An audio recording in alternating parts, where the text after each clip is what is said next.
What's up, everyone? My name is Jasmine. If you have never been in my channel before, I cover cases on missing and murdered Indigenous people. And on today's episode of the Slain Project, I'm going to be talking about three girls who went missing from Winnipeg and were found dead in the Red River. They are Felicia Solomon in 2003, Tiffany Skye in 2011, and Tina Fontaine in 2014. And before I get started, I just want to ask you if you know of any more murder victims that were found in the Red River. If you could please comment their name down below so that they could also be a part of this video, and perhaps I could do another video on more Red River murder victims because there have been a lot of bodies found in that river. With that being said, let's get right into it. Felicia Solomon. Felicia was from the Norway House First Nation. Her mother, Matilda Osborne, decided to move her family to Winnipeg for a chance at a better life. Felicia and her 5 other siblings lived with their mother in the West End. At the time Felicia went missing, she was 16 years old and in the 10th grade at R.B. Russell High School. She was athletic, playful, and made friends easily. She also enjoyed writing poems and took her education seriously. She wanted to succeed in life. Felicia's media footprint is riddled with inconsistencies. The dates that Felicia went missing vary. I have seen missing dates stated from March 24th to April 4th. There are also discrepancies on where parts of her body were located. I will get into this in a minute. And a final error is reported in a few articles. Her family said that her birth name is actually Valicia with a V. V-A-L-I-C-I-A. I am not 100% sure, but Felicia may have been a nickname that she went by, since Valicia and Felicia sound so much alike. But her family said that by the time the error was noticed on the missing persons flyers, it was too late to change out all of the flyers, so they stuck with Felicia.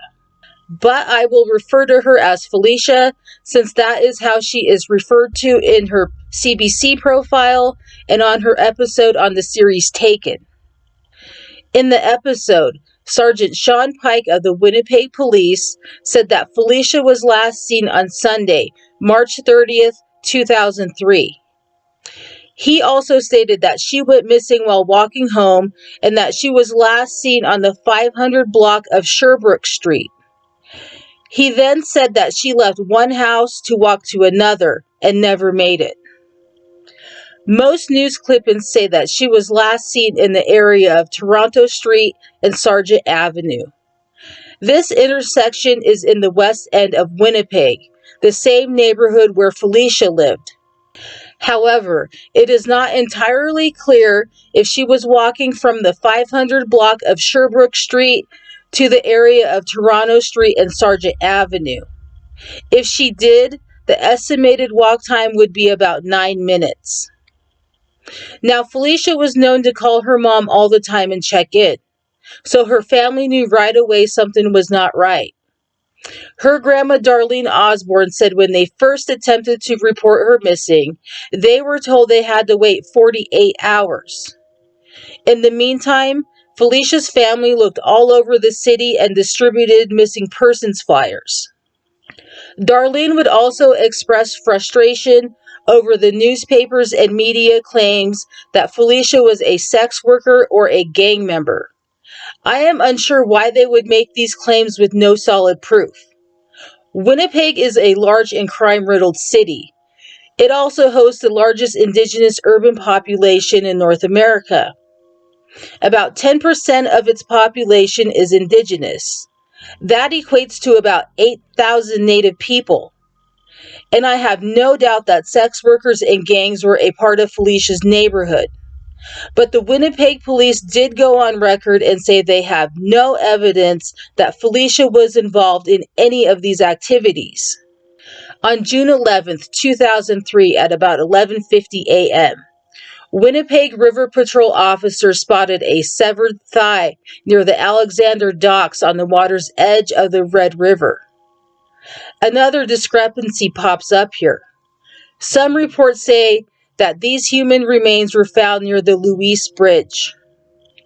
5 days later, on June 16th, a man walking along the banks of the Red River discovered an arm that was severed near the shoulder. This location is said to be near the Disraeli Bridge. DNA tests were conducted and both sets of remains were determined to be from the same person. Upon examination of these two body parts, police were able to rule out an accident, like a propeller, for the cause of the severed limbs. Instead, they think that dismemberment came from a handsaw or chainsaw. Investigators suspected that these limbs belonged to Felicia. They learned that a few years before her disappearance, she had a procedure where a small growth was removed from her lip. There were 2 samples taken at the time, and 1 was still on file. The DNA from the limbs were compared to Felicia's skin sample. On October 2nd, 2003, Felicia's family was notified that the severed limbs were hers. The rest of Felicia's remains were never found. No suspects or persons of interest have ever been publicly announced. The person who did this to Felicia is still out there somewhere.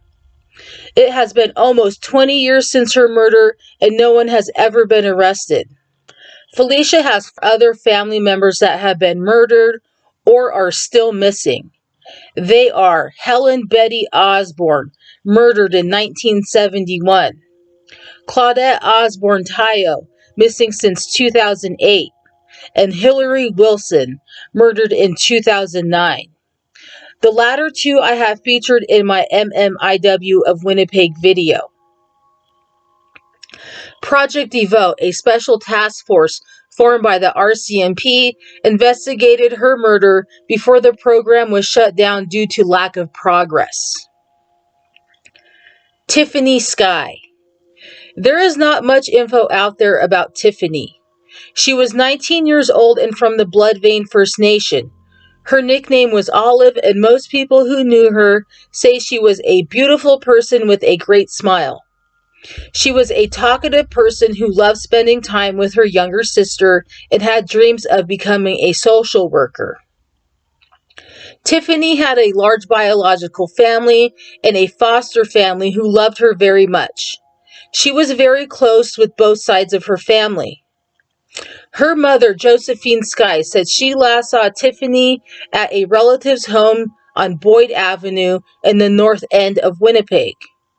She also added that her daughter was not suicidal.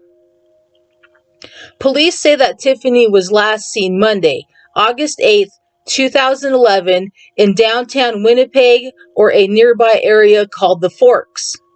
She would be missing for 5 days until her body was found on August 13th.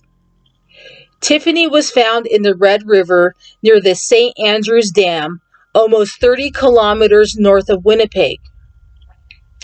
An autopsy was completed and reports say that no foul play is suspected, but the cause of death was not released.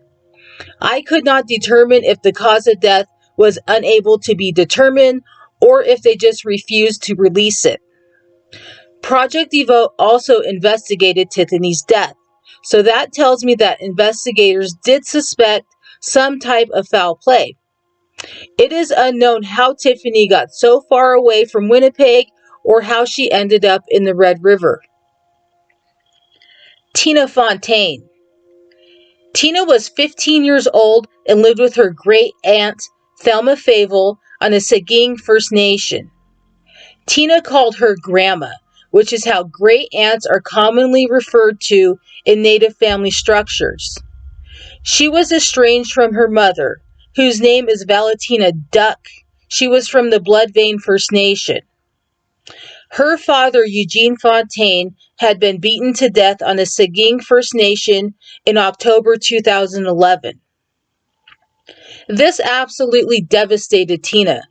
Her Aunt Thelma attempted to get her counseling after his murder from various Child and Family Services, also known as CFS.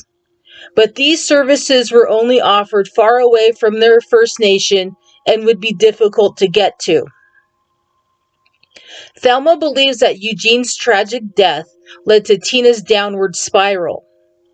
But Tina's biological parents were also traumatized by residential schools and being a ward of CFS care. Their life stories are byproducts of colonization and assimilation, which resonated into Tina's life.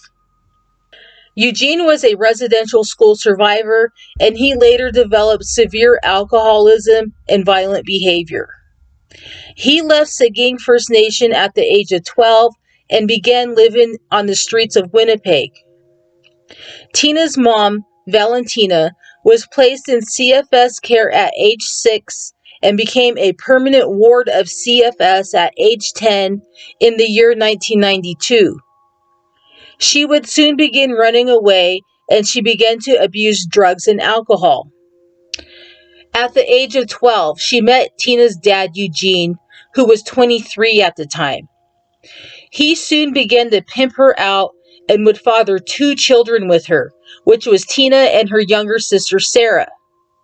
Valentina's CFS caseworker knew that she was being sexually exploited and did nothing to stop it. Valentina told her that Eugene was the only person who would take care of her and that the streets were her only friend. Valentina would eventually age out of CFS care at age 18. Her and Eugene split up soon after. The girls would eventually end up with Thelma. After the death of her dad, Tina and her mom reconnected. Thelma called her caseworker to inquire about Tina's mom and was given the okay to send Tina to Winnipeg for a visit because Valentina was doing okay. After the first successful visit in January 2014, Thelma allowed a second visit, but this time she did not call the caseworker to check on Valentina. Between the first visit and the second one, Valentina had lost custody of her kids and was living on the streets. On June 30th, 2014, Tina left for her visit. Thelma had given her $50 and a calling card in case Tina needed to come home sooner so she could call. But Tina never called and Thelma never seen her alive again. Tina would eventually end up in a shelter for homeless youth on July 23rd. She had missed curfew on July 27th and a missing persons report was filed. This was canceled when she returned the next day. Tina then missed curfew again on July 30th, and a report was filed again. This time Tina did not return and her bed was given away to someone else. Tina would meet a boy named Cody Mason, and he would become her boyfriend. He stated that him and Tina met a man named Raymond Cormier that summer of 2014, but they knew him as Sebastian. Cody said that he used meth in front of him and Tina and gave them pills known as Gabbies. Cody last seen Tina on August 6th when he left Winnipeg to go back home to St. Teresa Point. Here is a timeline breakdown after Tina's boyfriend Cody left Winnipeg. Tina only survived 3 days on her own. Sometime on August 6th, witnesses seen Raymond and Tina arguing in the street. Ray mentioned a river and Tina said she was going to call the cops. Crown attorney speculated she was going to either report a stolen truck or that he sold her bicycle for drugs. On August 6th, Tina made a 911 call at 10:18 p.m. and said that her friend Sebastian had stolen a truck. The operator directed her to a phone number and ended the call. It is believed that Raymond was creeping her out and she wanted to get away from him. I will insert the phone call here. 911, what's the address of the emergency? Hey, I like to report a blue truck that was stolen earlier today. Okay, and do you know who stole it? This guy named Sebastian. Is it your truck? What? Is it your truck? No, he's my friend and he stole it earlier today. Okay, you need to call the police directly at 986 Okay, yeah, 6222. yeah. And when you get the recorded message, press 8. That'll take you directly to a person. Okay then. Okay, Okay, bye. bye. Tina met a homeless girl outside of a convenience store on August 7th around 10 p.m. This was on the corner of Langside Street and Ellis Avenue. Tina was alone and her lip was busted up. The new friend Tina met was concerned and brought Tina to a homeless shelter at about 2:30 a.m. on August 8th. Tina did not want to stay, so they got a bite to eat and used the restroom before they left. A short time later, the friend said that Tina jumped into a car with a couple guys. She flagged down a police officer. They caught up with the car and made Tina get out. The police let Tina go, even though she was reported as missing. The friend lost track of Tina for a while after this. At 9:55 a.m. on August 8th, Tina was passed out drunk in an alley behind Ellis Avenue. This event was picked up on the security camera in the parking lot. She was taken to a hospital and CFS was contacted. The shelter had reported her missing by this time, but she was not held at a locked facility, so Thelma could go pick her up. Tina was taken to the Best Western Charter House to stay the night after leaving the hospital on August 8th. She was unsupervised and was seen leaving from there at about 5 p.m. the same day. She was wearing the same clothes she would later be found in. The new concerned friend said that she ran into Tina again about 8 p.m. on August 8th.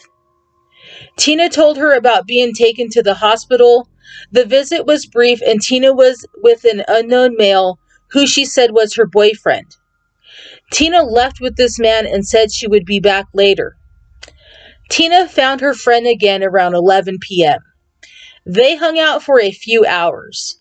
Around 3 a.m. on August 9th, a man approached Tina and offered her cash in exchange for a sex act. Tina agreed and said she would be back in 15 minutes. The friend begged Tina to stay before she left. She then followed Tina and the man for about a block and a half, but lost track of them. Tina was reported missing again sometime on August 9th after not being found at the shelter. There were no further sightings of Tina after this. Her body would be found in the Red River near the Alexandria docks on August 17, 2014, by a man and his son who were fishing. This is the same location where Felicia Solomon's remains were found. The man and son noticed a body-shaped blanket that was surrounded by flies. They went for help, and when her body was recovered, the blanket was wrapped in plastic and taped up with about 25 pounds of rocks.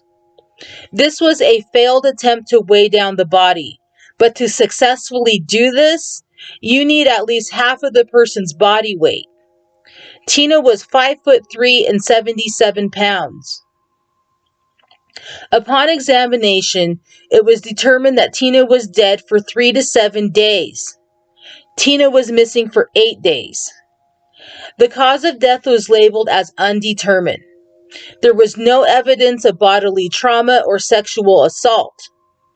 Drowning had not been officially ruled out, and there was alcohol and THC in her system.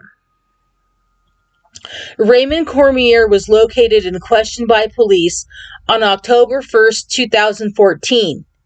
He denied any involvement in Tina's murder. He was released and police wiretapped his apartment and obtained several recordings. An acquaintance of his also called police. He said that he met Tina at Raymond's place at 22 Carmen Avenue. He said that Raymond told him he had sex with Tina, and the friend questioned her age because Tina looked very young, more like 11 or 12 years old. Raymond told the friend she was 18. Raymond was heard on the wiretap saying that he messed up by sleeping with Tina because she was only 15. He did not want to get in trouble and be labeled a skinner, which is a jail term used for sex offenders. In December 2015, Raymond was charged with second-degree murder for the death of Tina Fontaine. He pled not guilty and the case was prepped to go to trial. There was no DNA or forensic evidence linked to Cormier. The case was pretty much all circumstantial.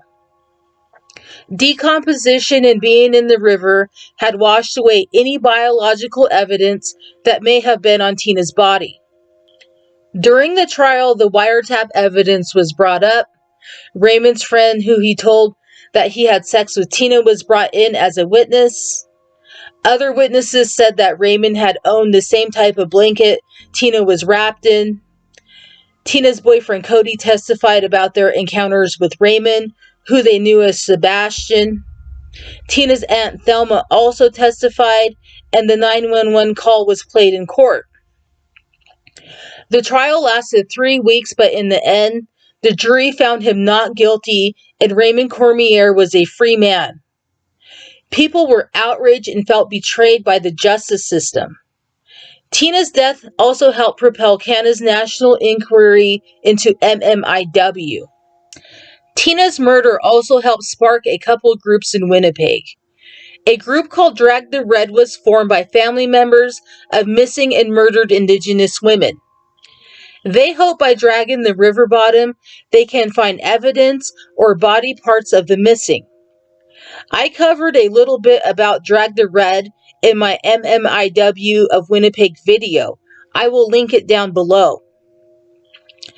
Another group was relaunched in February 2015 called the Bear Clan Patrol. The group conducts safety patrols in Winnipeg's poorest areas and will often collect buckets of needles while doing patrols. The murder of Tina was the last straw, and they are doing everything to help. These 3 girls are only the tip of the iceberg when it comes to cases of MMIW. Tragic homicides of Indigenous people go relatively unnoticed to the general population and fade from the news quickly. That is if they even had any media attention at all. A code of silence blankets the streets and Indigenous communities. If you know something, please say something. Please help stop the cycle of violence. If you have any information about any of these cases, please call the Winnipeg Police Department at 204-986-6222. Thank you so much for watching today's video. Don't forget to like and subscribe, and if you knew any of these victims, please share any memories of them down below. And I hope to see you in the next video.